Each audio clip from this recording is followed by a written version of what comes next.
It was the political version of a speed date in Washington today as presumptive Republican nominee Donald Trump tried to convince House Speaker Paul Ryan they'd make a great couple this fall. Trump arrived at the RNC headquarters this morning for their first face-to-face meeting since Ryan said he wasn't ready to endorse the New York businessman's bid for the White House.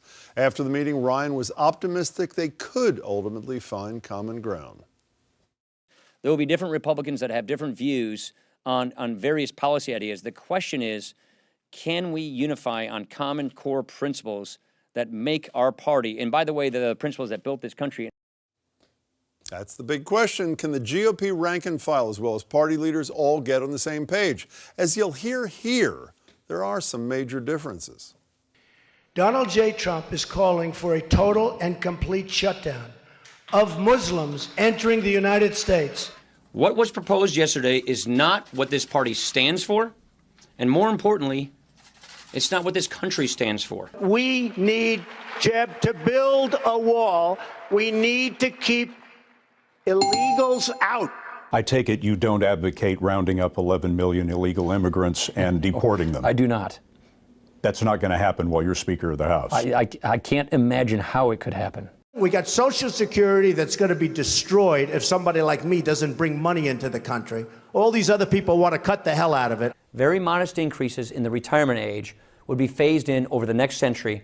That makes sense. Along with minor adjustments in benefits for wealthy seniors.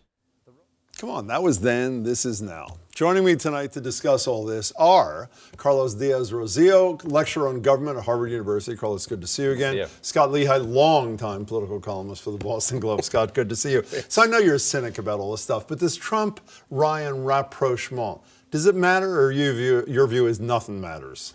I think I don't see how they come together. I don't see how you take two completely different views and blend them. And I think today we saw a little pretense that, well, we had a frank and honest discussion and it's progress, but ultimately they're talking about two very different things. We want to make America great again. We both want to make America great again. At the level of making America great. I'm serious. Since when do people need to unite on every single issue to walk as one towards November? Well, when you've got as sharp-edged things as Trump stands for and the kind of policy he stands for, and you've got Ryan's approach, they're very different. It's hard to weave it together, I think. You don't think Trump can move? He was against the minimum wage increase last week. He's for the minimum wage well, increase. Well, he can move, but he can't move. He can't move on the wall, can he? I don't believe. Do you agree with this, that they can't come together? I don't. They all share one thing in common, which is they want to beat Hillary. And I think they will come together. You're going to see one big happy family in Cleveland. Not every Republican will be behind the nominee, but I think most will, including that matter? Ryan. I mean, this united thing, I have to say, I think I agree with Trump. When Trump says, I'd like to be united, I'm paraphrasing, but if we're divided, we're divided. I'll still go ahead. I mean, that's part of his whole shtick, And I think he's right. His voters couldn't care less if the establishment is behind him. I think it would be nice if they are for the party, but I don't think they could care less. You buy that notion? Well, I think it depends on how much he can move over into blue-collar Democrats in the Midwest and make up for people that he loses who are more traditional. Which polls have shown that he can. He might be able to. Yeah. I'm dubious about whether he can make it up finally.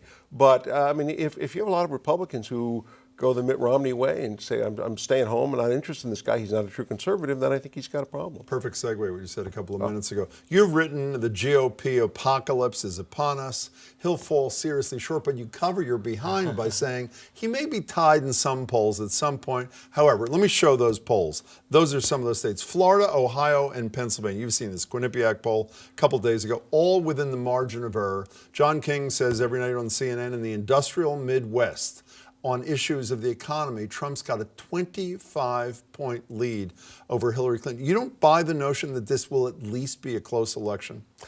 I think that you look at it now and you look at it before the issues are really joined, and I think there are so many contradictions, so many impossibilities in what he's talking about, that when you see the whole battle play out, you watch the debates play out, I believe people will come to realize that. I think people are smart enough to see through someone who is a snake oil salesman, and that essentially is what he is selling on a policy Well, basis. he's also selling a policy, but he's selling, you hate Washington? I do too. And you don't think there are a lot of people across the whole political spectrum who buy that message? Yeah, but I think they're going to say, look, it's more complicated than that. What he's talking about doing is impossible, and we come to realize that, and we're not going to buy a pig in a poke. But we've been hearing that for 11 months, and it hasn't happened. I've been saying But in all fairness, let me take the Scott Lehigh position. This is a small subset of the population, meaning those who turn out for Republican primaries. Now he's in a broader universe. Right, but the level of enthusiasm among his voters is pretty great, much greater than hers. And it's pretty difficult to win a campaign hoping that people are going to turn out because they hate the other guy. You know, Scott and I have been arguing for probably 20 years over this. Do people vote upon policy? I hope he's right. I'm pretty convinced he's wrong. Where are you on this thing? Because I agree, if people were looking at every issue and whether things are plausible, right, Donald Trump comes in a distant third in a two-person race. However, I'm not convinced that's what drives people to the polls in November. I think, at least in the primaries, people have shown that they're fed up with the system for whatever reason, legitimate, illegitimate, and he has brought a lot of enthusiasm in a way that no other candidate has on either side. I know that upsets you, but you buy that. You get that, right? I think last time around, Mitt started off and people said, wow, all these numbers say Mitt should win this thing.